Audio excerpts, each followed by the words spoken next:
नमस्कार, मेरा नाम भाऊ तोरसेकर है। मैं मराठी पत्रकार हूँ।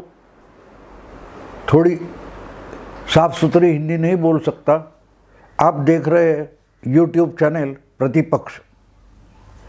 आज मैं प्रधानमंत्री ने जो पैकेज डिक्लेयर किया उसके बारे में थोड़ी बात करूँगा।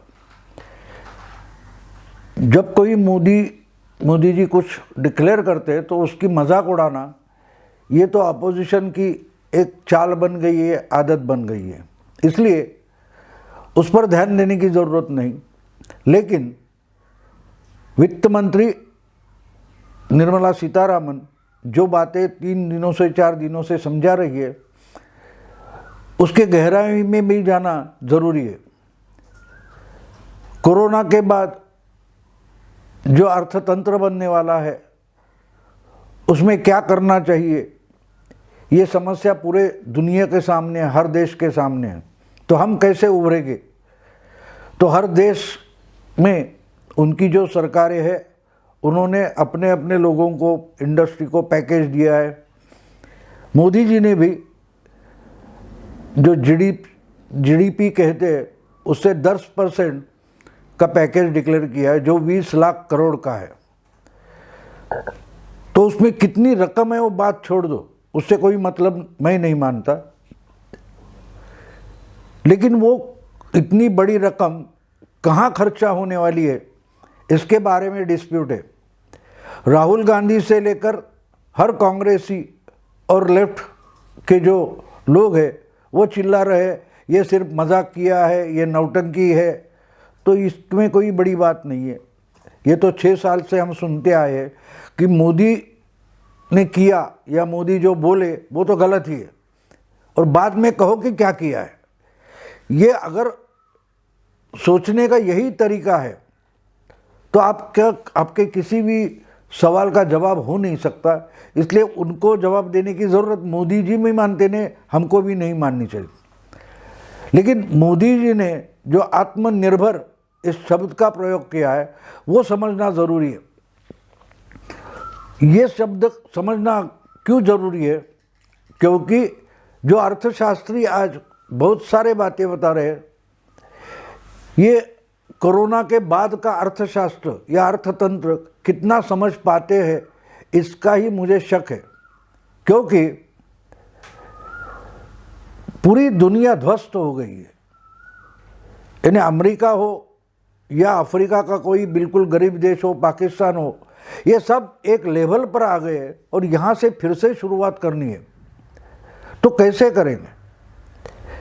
जो पैकेज मोदी ने जो दिया है वो गरीबों के लिए उसमें क्या है, ऐसा सवाल पूछा जाता है। तो ये जो सोचने का तरीका है वो गलत है। मोदी बोलते हैं कि 70 साल में कुछ हुआ नहीं, तो वो क्या बोलते हैं वो समझना पहले ज़रूरी है। तो 20 लाख करोड़ का जो पैकेज है वो समझ में आएगा। 70 साल से यानी स्वतंत्रता आने के बाद हर साल हर बजट में गरीबों के लिए कुछ ना कुछ हुआ है। गरीब कल्याण, ये बातें हम सुनते आए, लेकिन गरीब तो और गरीब होते गया। तो फिर गरीब कल्याण पर खर्चा हुआ पैसा कहाँ गया? अगर कोई ना कोई इसका कोई स्टडी होना चाहिए, सोच होनी चाहिए, वो होती नहीं है। और फिर और गरीबों को कुछ देते जाओ। लेकिन गरीबों को हम जो देते हैं वो उस गरीब तक पहुंचता है कि नहीं, ये कौन देखेगा? राहुल जी आज कांग्रेस के बड़े नेता है। उसके पिताजी राजीव गांधी जब प्राइम मिनिस्टर थे तो 1985 में 35 साल पहले उन्होंने बताया था कि अगर सेंट्रल गवर्नमेंट 100 रुपया गरीब के लिए भेजता है तो उसके पास ज़्यादा से ज़्यादा 12 या 15 रुपया पहुँचते, बाकी के 85 रुपये गायब हो जाते।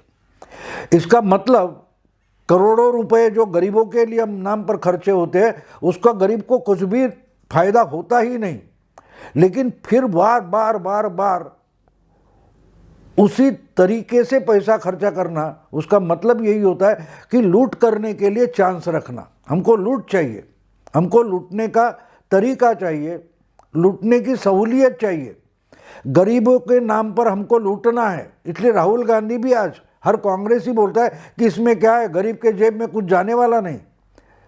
इनको चिंता गरीब के जेब में क्या जाने वाला है या जाना चाहिए इसकी बिल्कुल नहीं है। इनको चिंता है कि गरीब के नाम पर हमारे जेब में जो जाने वाला है या आना चाहिए उसको मोदी ने रोक लगा दी। गरीब के खाते में डाल दो। तो गरीब के खाते में जब पैसा डाला जाता है तो उसमें से कुछ निकाला जाता है। गरीब का अगर कल्याण करना है तो कैसे होगा इसका कोई सोचता नहीं है। आज अगर हम कुछ रुपए डाल दे गरीब के खाते में तो खर्चा कर देगा, और बाद में 1 महीने बाद अगर कोरोना कुछ कम नहीं हुआ तो फिर एक बार डाल दो, तो इतने पैसे आएंगे कहाँ से? किसी गवर्नमेंट के बैंक से अगर गरीब के खाते में पैसा डालना है तो कहीं से तो पैसा आना चाहिए। पूरा अर्थतंत्र अगर ठप हो गया है, गवर्नमेंट के खाते में तिजोरी में पैसा ही आ नहीं रहा है, तो कहाँ से पैसे डालेंगे? ये भी सोचना ज़रूरी है। इसलिए ये जो 20 लाख करोड़ का पैकेज है इसका विवरण क्या है देखिए। ये उठाकर गरीब के, जैसे राहुल गांधी बोले थे कि कांग्रेस अगर सत्ता में आती है तो 5 करोड़ फैमिलीज के खाते में हर महीने 12,000 रुपये ऐसा ही डाल देंगे, काम करने की ज़रूरत नहीं है। मोदी ने ऐसा नहीं किया है। मोदी ने ऐसा नहीं किया। उन्होंने वो 12,000 रुपये देने के बजाय इस ढंग से सब पैकेज बनाया है कि हर जगह नए रोजगार खड़े हो जाए। माइग्रेंट वर्कर्स जो है, स्थलांतरित मजदूर जो है, प्रवासी मजदूर जो है, उनको अपने गांव अपने कस्बे में काम मिले। अगर उसको रोजंदारी मिलती है तो उसको यूपी से उठकर बम्बई नहीं आना पड़ेगा, आसाम से निकलकर तमिलनाडु नहीं जाना पड़ेगा। इस ढंग से इसका ये किया। और ये कैसे होगा मैं इस पर ज़्यादा नहीं बोलूँगा, लेकिन ये इस ढंग से गरीब का कल्याण कैसे होगा? जो प्रवासी मजदूर है या मजदूर का जो स्थलांतरण होता है उसके बारे में बहुत बड़ी स्टडी हो चुकी है, लेकिन उसके बारे में कोई नहीं बोलेगा। थोराट, गुलाटी और फैन, ये 3 लोगों ने मिलकर एक संस्था है, उसके जरिए एक स्टडी किया था कि गरीबों का कल्याण कहाँ से होता है। ये सब्सिडी देने से होता है? बिल्कुल नहीं होता है। सब्सिडी का मतलब ये होता है सांप और सीढ़ी, जो हम स्नेक लैडर का गेम बोलते हैं, उसी ढंग से होता है। वो चढ़ा कर जाता है और नीचे गिर कर आता है। तो सब्सिडी से कितने लोगों का कल्याण हुआ इसके आंकड़े हैं। अगर 10 लाख रुपए हमने एजुकेशन सब्सिडी पर खर्चा किए तो उसमें से 10 लाख खर्चा करने के बाद 109 लोग गरीबी से उभर कर बाहर निकलते। अगर हम इरिगेशन में 10 लाख खर्चा करते हैं तो 67 लोग गरीबी से निकलकर बाहर आते। अगर कर्जा माफी या सस्ता लोन या ऐसे कुछ लोन दिए जाते और उस पर अगर सरकार 10 लाख खर्चा करती है तो उसमें से 25 लोग गरीबी से निकल कर आते। हम बिजली पर अगर राहत दे दे और कर्जा, उसमें बिजली का बिल माफ़ कर दे और उस पर 10 लाख खर्चा करते तो 24 लोग गरीबी से बाहर निकल कर आते। खाद जो है, फर्टिलाइज़र, उसकी सब्सिडी में सरकार 10 लाख खर्चा करती है तो उसमें से 23 लोग गरीबी से बाहर निकल आते। 10 लाख के बाद इतने ढंग से गरीबी से बाहर निकलता है। अब दूसरी तरफ देखो, अगर यही 10 लाख रुपए गांव से लेकर शहर तक, राजधानी तक सड़क अच्छी बनती है और सड़क बनाने में 10 लाख रुपया खर्चा होता है। गांव से लेकर दिल्ली राजधानी तक सड़क बनती है, उस पर अगर 10 लाख रुपया खर्चा हो गया तो उसमें से 334 लोग गरीबी से बाहर निकलते। 10 लाख अगर रोड बनाने में खर्चे हो गए तो 300 से ज़्यादा लोग गरीबी से बाहर निकलते। रिसर्च एंड डेवलपमेंट यानी संशोधन और विकास, इस पर अगर 10 लाख रुपए खर्चा होता है तो उसका फायदा गरीबों को भी इतना मिलता है कि गरीब बड़ी तादाद में गरीबी से निकल कर बाहर आता है। 300 के आसपास लोग रिसर्च डेवलपमेंट पर 10 लाख रुपया खर्चा हुआ तो 300 के आसपास लोग गरीबी से निकलते हैं। लेकिन इसमें फर्क है, फर्टिलाइजर, एजुकेशन या खाद पर जो सब्सिडी है या सरकार खर्चा करती है 10 लाख, और रोड या रिसर्च डेवलपमेंट में खर्चा करती है, उसमें एक फर्क आपको देखना पड़ेगा। इस फर्टिलाइजर पर अगर गवर्नमेंट खर्चा करती है तो एक जो किसान है उस पर इतना खर्चा हुआ बोलते हैं कि भाई एक किसान को 10,000 रुपये 5,000 रुपये मिलता है सब्सिडी के रूप में, या एजुकेशन में एक बच्चे को इतना पैसा मिलता है। लेकिन अगर रोड बनता है तो एक किसी व्यक्ति के लिए नहीं बनता, वो गरीब हो या कोई पैसे वाला हो, सबके लिए रोड बनता है। लेकिन उसका ज़्यादा से ज़्यादा फायदा किसको मिला है? गरीब को मिला है, वो गरीबी से निकला है। मैं उसका उदाहरण खुद बताऊंगा। मैं जिस गांव से हूँ, मेहमानगढ़ सातारा में हमारे गांव है, 2008 में अगर मैं वहाँ जाता था तो वो सब अकाल पीड़ित एरिया है, तो रोते थे काम नहीं है करके। आज रोड अच्छे बन गए हैं तो वहीं से जो कुछ तरकारी सब्जी उधर खेत में तैयार होती है वो मुंबई तक पहुंच जाती है। रास्ते अच्छे तो उसी किसान को थोड़े अच्छे पैसे मिलते, लेकिन उसको तो गवर्नमेंट ने कुछ नहीं दिया है, उसको आत्मनिर्भर किया है। वो अपनी खेती है, अपनी मेहनत है, उससे ही उसको ज़्यादा पैसा मिलता है। क्यों? क्योंकि उसकी जो सब्जी उस खेत में पैदा होती है वो 8 घंटे में बम्बई पहुंच जाती है, तो उसको अपने आप ज़्यादा पैसा मिलने लगा है। ये फायदा है। अगर उसको दे देते वो खा के ख़त्म हो जाता, वो अकाल में ही रहता। आज नहीं रहता क्योंकि सिर्फ सड़क ने उसको फायदा दिया है, जो कि गवर्नमेंट ने उसको पैसा नहीं दिया, फिर भी उसको उसका लाभ हुआ है। अब आप इसी ढंग से देखो तो सब्सिडी ने 10 लाख खर्चे किए और लोगों को फायदा नहीं हुआ, गरीब को फायदा नहीं हुआ।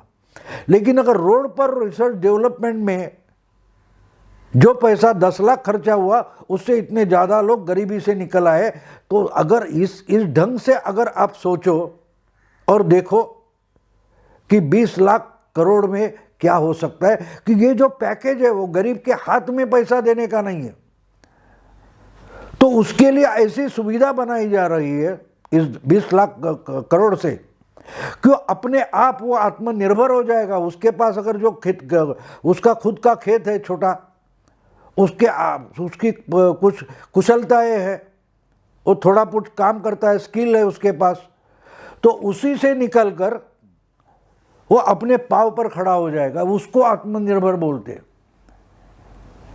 उसके बर्तन में कुछ पैसा डाल दो भिखारी जैसा, तो उस पर वो उभरेगा नहीं।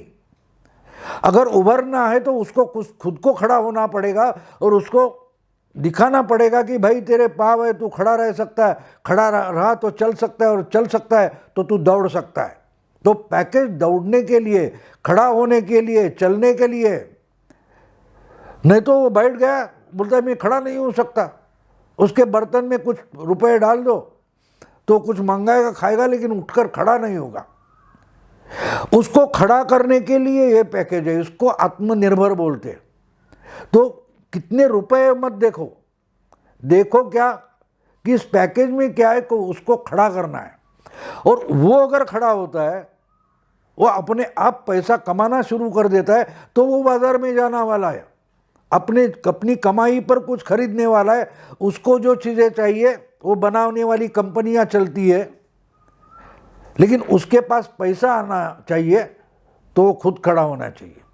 और ये सब पैकेज आप देखेंगे तो हर तबके के जो लोग हैं, जो काम करने वाले, उनको फिर से खड़ा करना है, उस पर पैसा खर्चा होगा। तो अगर 10 लाख हम रोड पर खर्चा करने से 335 लोग स्वावलंबन से अपना निर्भर होकर खड़े हो जाते हैं, तो 20 लाख करोड़ में कितने लोग खड़े हो गए, ये सिर्फ सोचो। और यही गरीब मजदूर है जो माइग्रेंट वर्कर्स, उनको खाने को नहीं करके हम बड़े बड़े अर्थशास्त्री रो रहे हैं।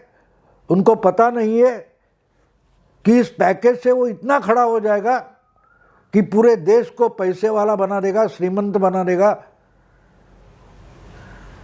पैकेज का मतलब वो है दोस्तों। तो ये खात में नहीं पैसा मिलेगा, वो बीज मिलेगा, वो बीज से वो खुद पैदा करेगा और देश माला माल हो जाएगा। पैकेज का ये मतलब समझने के लिए रॉबर्ट चेम्बर्स नाम के जो बड़े अर्थशास्त्री थे 70, 80, 90 के दशक में, उनका कहना था अगर गरीबी हटानी है तो मैं रोड बनाऊंगा, और उससे पैसे बचते तो फिर रोड बनाऊंगा, उससे पैसे आते तो और रोड बनाऊंगा।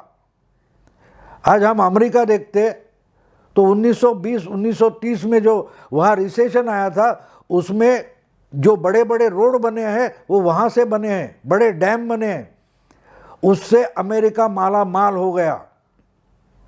आज ये 20 लाख करोड़ इन्वेस्ट किए जा रहे हैं जिससे आदमी खड़ा होगा, और आदमी खड़ा होता है तो देश खड़ा होता है, अर्थतंत्र खड़ा होता है। तो पैकेज का मतलब हमको समझना चाहिए। पैकेज का मतलब भीख देना नहीं है, स्वाभिमान देना है। अगर 70 साल से जो अर्थशास्त्री बोल रहे हो और राजनेता बोल रहे इसको भीख दो, उसको भीख दो, आप सबको बर्तन लेके रास्ते पर खड़ा कर दिया है। एक पुरानी फिल्म मुझे याद आती है जिसमें वो कादर खान और असरानी थे, वो भिखारी थे और अचानक उनको कोई लॉटरी लगती है, कोई ऐसा उनका रिश्तेदार निकल आता है कि करोड़ों की मालमत्ता उनको मिल जाती है, तो गाड़ी से घूमने लगते। तो एक जगह जाते तो बड़े अच्छे कपड़े पहने हुए, तो असरानी कादर खान को बोलता है तू खड़ा रहे, मैं आइसक्रीम लेकर आता हूँ। और असरानी आइसक्रीम लेने को जाता है तो मुंबई के गेटवे ऑफ इंडिया पर खड़ा हुआ कादर खान देखता है यहाँ सारी भीड़ है, तो अपना कोट निकालता है और वहाँ भी भीख मांगना शुरू कर देता है। असरानी आकर उसको रोकता है, अरे तू क्या कर रहा है, भीख क्यों मांग रहा है, हमको क्या काम है? तो बोला यार आदत से मजबूर हूँ, इतनी भीड़ है तो भीख मांगना शुरू कर दिया। ये जो सब पैकेज पैकेज पैकेज करके भीख मांग रहे हैं ना, वो भूल गए कि हमारे भी हाथ है, हमारे भी पाँव है, हम खड़े हो सकते हैं, हम काम कर सकते हैं। हमको थोड़ी ज़रूरत हिम्मत की है, कैपिटल की है, वो अगर मिल जाए तो ये देश खड़ा होगा, ये देश माला माल होगा। दोस्तों पैकेज का मतलब वो है, ये पैकेज पैसों का नहीं है, ये हमको अपने पाँव पर खड़ा करने वाला पैकेज है, जिससे देश खड़ा हो जाएगा, अर्थतंत्र खड़ा हो जाएगा। इस पैकेज की अमाउंट मत देखो, इस पैकेज का नाम देखो, वो पैकेज का नाम है आत्मनिर्भर पैकेज। आज यही रुकता हूँ। अगर ये वीडियो आपको पसंद आया तो आपके दोस्तों को भेजो, फॉरवर्ड करो। प्रतिपक्ष नाम का जो यूट्यूब चैनल है उसको सब्सक्राइब करो। नमस्कार।